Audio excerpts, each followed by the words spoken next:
There's an old story in the Bible about two kings, and one of the kings said to the other, "Is there not a prophet of the Lord that we may inquire of for this matter?" And the other king responded, "There is, but I hate him, because he does not prophesy good things for me, but bad things."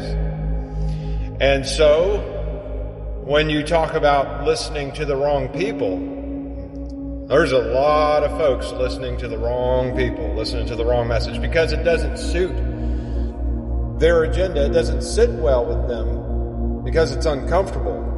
You don't want to listen to the truth because it bothers you.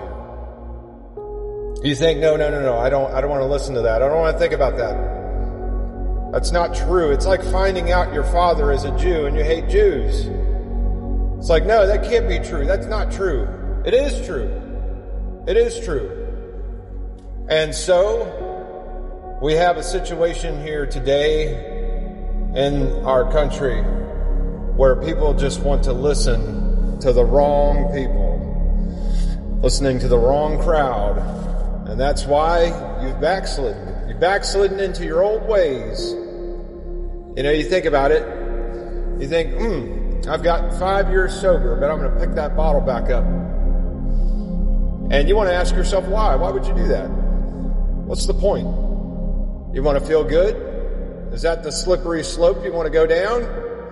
You must like to ski or snowboard, because that's one slippery slope, my friend. You want to think, well, this heroin won't hurt so bad. It's okay. It won't? Why do you think the CIA back in the old days used to encourage the growth of poppy seeds in Afghanistan? It's because they wanted the people of Iran and China and all the enemies of the United States, they wanted them to be hooked on heroin.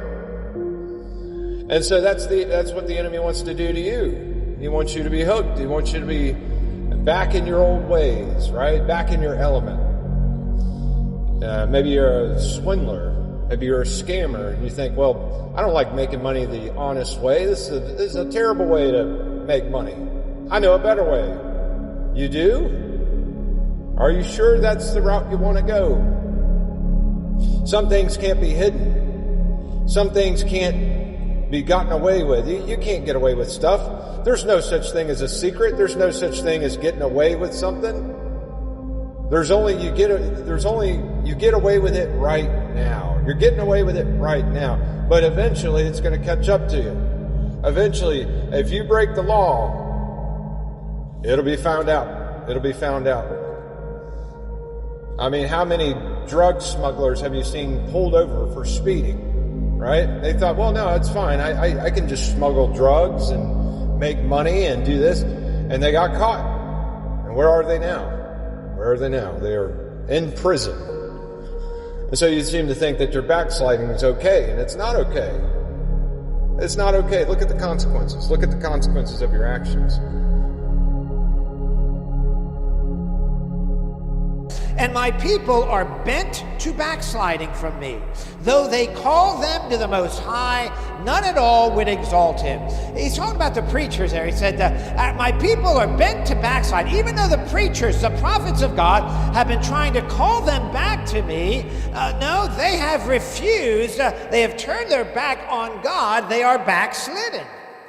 Proverbs chapter 14 and verse 14 tells us that the backslider in heart shall be filled with his own ways, and a good man shall be satisfied from himself. So notice when we're backslidden, we're filled with our own ways, not God's way. This is the way I want to do it, and that's what we're bent on. Now, although the word backslide, you say, preacher, you read a bunch of stuff. I don't see backslidden in there. Well, the word's not in the text, but the principle is. And I'll prove it to you here in a moment.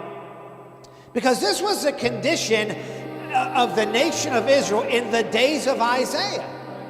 You see, while Isaiah was preaching in the south, Micah was also preaching in the south. Isaiah wasn't alone. And then preaching in the north was Hosea and Amos. They were there in the north. And Hosea, a contemporary of Isaiah, said this in Hosea 4:16, "For Israel slideth back as a backsliding heifer." And so we see that's where they were, here in the context of the book of Isaiah. But here's the good news about all this, now that I just rained on our parade tonight. God is always ready and willing to receive the backslider. He always is, whether it be a nation, whether it be an individual, he will heal their backsliding. Hosea 14:4 says, "I will heal their backsliding. I will love them freely." But here's the key. The backslider must choose to return to the Lord.